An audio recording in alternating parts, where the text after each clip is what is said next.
Gəlin, yad planetli ilə yaxından tanış olaq.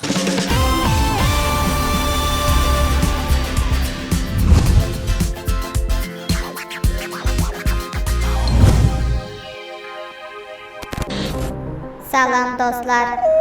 Yad planetli sizdən siqnal alıb yenə görüşə gəldi. Siz mənim nəqliyyat vasitəmə boş qap deyirsiniz. Amma o boş deyil, onun içində mən varam.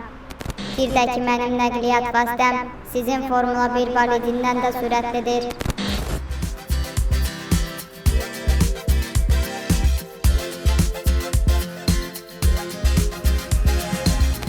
Sizin planetinizdə vaxt tez uçur ifadəsini çox sevirlər. Əslində isə zaman anlayışı planetdən planetə dəyişir.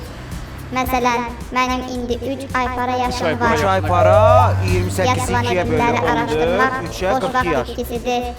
Bu istiqamətdə nəyəsə nail olub səs ala bilməyəcəksiniz. Hörmətli auditoriya, mahnı vaxtı xahiş edirəm. Beyin dalğalarınızı səssiz rejiminə qoyun və mahnından zövq alın. Beyin dalğalarının səssizlikdə. Niyə səssizə? Səssizdir, beyin dalğaları. Niyə səssiz?